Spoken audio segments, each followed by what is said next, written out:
اللہ نے اولین انسان کو زمین پر اتارا تو اپنا پیغمبر بنا کر اتارا۔ دنیا کے ہر خطے اور علاقے تک انسان پہنچا، لہٰذا ان کی رہنمائی کے لیے اللہ نے ہر زمانے میں پیغمبروں کو مبعوث فرمایا۔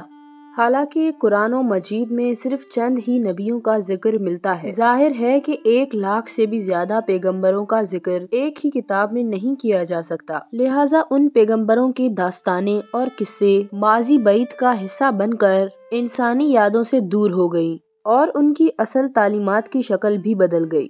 لیکن دوسری آسمانی کتابوں اور صحیفوں میں ان کے مضامین اور تعلیمات آج بھی موجود ہیں، جن میں ایک نام حضرت آموس علیہ السلام کا ہے۔ ناظرین، آج کی اس ویڈیو میں ہم آپ کو حضرت آموس علیہ السلام کا قصہ سنائیں گے، لہٰذا ویڈیو کو آخر تک ضرور دیکھیے گا۔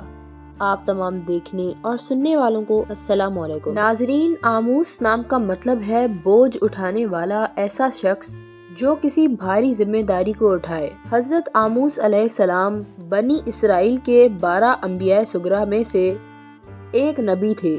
آپ علیہ السلام کا تفصیلی ذکر بائبل کے اولڈ ٹیسٹمنٹ میں ملتا ہے، جس میں کتاب آموس کے نام سے ایک مخصوص صحیفہ موجود ہے۔ اس میں آپ کے حالات، ارشادات اور کی جانے والی پیشن گوئیاں لکھی ہوئی ہیں۔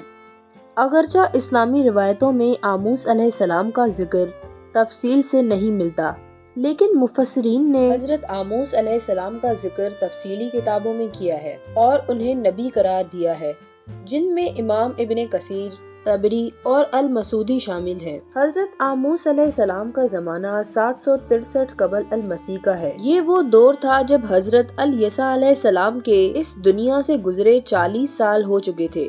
اسرائیلیات کے مطابق حضرت آموس جنوبی یروشلم، یہودا کے ایک چھوٹے سے گاؤں تیکوا میں پیدا ہوئے۔ آپ ایک غریب چرواہے تھے، غلہ بانی کرتے، جانوروں کو چراتے اور گولر کا پھل کاشت کر کے اسے فروخت کیا کرتے تھے۔ ایک دن جب حضرت آموس اپنے بھیڑوں کے ساتھ جنگل میں تھے تو انہیں اچانک ایک روشنی دکھی اور خداوند خدا آموس علیہ السلام سے ہم کلام ہوا۔ یہیں سے حضرت آموس کے سفر کی ابتدا ہوتی ہے۔ کتاب آموس میں آپ خود فرماتے ہیں کہ میں کوئی خاندانی نبی نہیں ہوں، نہ میرے باپ دادا نبی تھے، میں تو ایک معمولی چرواہا ہوں اور گولر کا پھل بٹورتا ہوں، لیکن خداوند نے مجھے جھنڈ کے پیچھے پھرنے سے بلا لیا اور مجھے کہا کہ جا اور میرے لوگ یعنی اسرائیلیوں کو نصیحت کر۔ اس وقت بنی اسرائیل پر یروبعام دوم بادشاہ کی حکومت تھی۔ اس زمانے میں بنی اسرائیل نہایت ہی خوشحال تھے۔ ان کے تاجر بہت مال کمایا کرتے، ان کے امراء اور رئیسوں کے بڑے بڑے گھر اور عمارتیں یروشلم کے آس پاس دور دور تک پھیلی ہوئی تھی۔ وہ ہاتھی دانت کے بنے بستروں پر لیٹتے تھے۔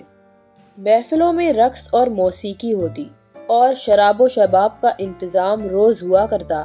ان سب سے بڑھ کر وہ غریبوں کا استحصال کیا کرتے تھے، غریبوں سے بھاری ٹیکس وصول کرتے اور وصولی نہ ہونے پر غریبوں کو غلام کے طور پر بھی بیچا کرتے تھے۔ حضرت آموس نے بنی اسرائیل کے امراء اور رئیسوں سے خطاب کرتے ہوئے فرمایا کہ مجھے نفرت ہے تمہارے مذہبی تہواروں سے اور تمہاری مجلس میرے لیے بدبودار ہے۔ اگرچہ تم میرے پاس بس نہ ہونے والی قربانیاں اور اناج کی قربانیاں لاؤ تو بھی میں انہیں قبول نہیں کروں گا، اور خدا تمہارے مقدس عیدوں اور تہواروں سے بے نیاز ہے۔ آموس علیہ السلام بنی اسرائیل کے امیروں کو خبردار کرتے تھے کہ وہ زیادہ دیر تک اپنی دولت سے لطف اندوز نہیں ہو سکیں گے، کیونکہ وہ یہ جان لیں کہ خدا کا فیصلہ جلد آنے والا ہے۔ آپ بنی اسرائیل کے دولت مندوں کی دولت کے بارے میں ان سے کہا کرتے کہ تم لوگوں نے یہ خوشحالی اور دولت دھوکے باز ترازوؤں کے استعمال سے جمع کی ہے۔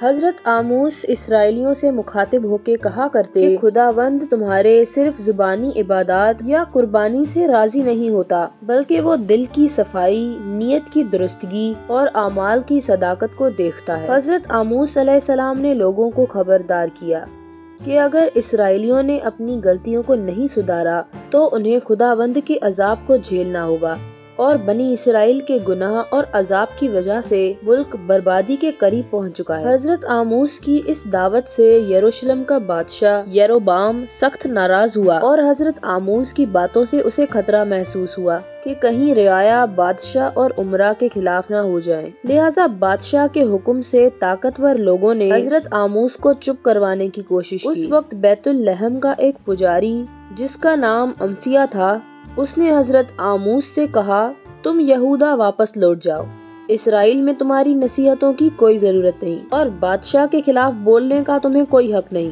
حضرت آموس نے جواب دیا کہ میں چپ نہیں رہ سکتا کیونکہ خداوند کا پیغام میرے اوپر ہے۔ حضرت آموس نے نہ صرف گناہ اور ظلم کے خلاف باغیانہ باتیں کہیں بلکہ انہوں نے لوگوں کو یہ بھی یاد دلایا کہ خداوند خدا بہت مہربان ہے۔ انہوں نے اسرائیلیوں سے کہا کہ خداوند چاہتا ہے کہ تم توبہ کرو، اگر تم اپنے گناہوں سے مڑ کر اس کے پاس آؤ گے تو وہ تمہیں معاف کر دے گا، لیکن اگر تم اڑے رہو گے تو اس کا انصاف تمہارے اوپر آئے گا۔ حضرت آموس نے خدا کی رحمت اور انصاف کو ظاہر کیا۔ انہوں نے اسرائیلیوں کو یہ یاد دلایا کہ خداوند اپنے لوگوں سے محبت کرتا ہے اور انہیں ان کی غلطیوں کے باوجود اپنا مانتا ہے۔ اس کے علاوہ حضرت آموس نے اسرائیلیوں کو ایک زلزلے کی پیشن گوئی بتائی جو ٹھیک 2 سال بعد واقع ہوئی۔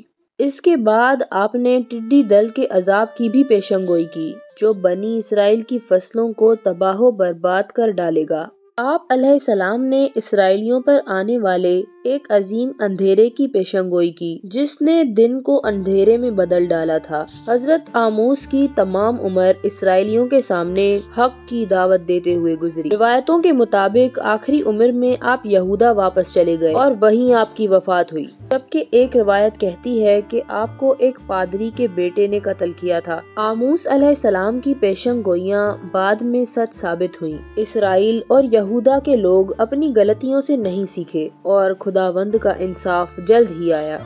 اسرائیل کی طاقت و قوت ختم ہو گئی اور اسرائیلی تباہ و برباد ہو گئے۔ یہ عام لوگوں اور حکمرانوں دونوں کے لیے ایک کڑا سبق تھا۔ آموس علیہ السلام تاریخ کے ان انبیاء کرام میں سے ایک ہیں جن کے الفاظ صدیوں سے گونج رہے ہیں۔ آموس علیہ السلام کی تعلیمات نہ صرف اپنے وقت کے لیے مخصوص تھیں بلکہ آج بھی ہمیں یہ یاد دلاتی ہیں کہ ہمیں اپنے اعمال اور فیصلوں کو سمجھنا چاہیے۔ یہ کہانی ہمیں یہ سکھاتی ہے کہ حق کے راستے سے بھٹکنا اور ظلم کی سزا سب پر ایک نہ ایک دن ضرور آتی ہے، چاہے وہ عام لوگ ہوں یا حکمراں طبقہ۔ حضرت آموس نے انسانیت کو یہ بتایا کہ خداوند کا انصاف گناہ کرنے کے فوراً بعد نہیں آتا، لیکن وقت آنے پر خدا کا انصاف ضرور آتا ہے اور ہر گناہ گار کے لیے یہ دنیا مکافات عمل ہے۔ حضرت آموس کے پیغامات ہمیں آج بھی اپنی انفرادی زندگی میں خدا کے سامنے ہمیں اپنی ذمہ داری کا احساس دلاتی ہیں۔ حضرت آموس کی زندگی اس بات کی مثال تھی کہ سچائی کا راستہ ہمیشہ پریشانیوں اور مصیبتوں سے بھرا ہوا ہوتا ہے،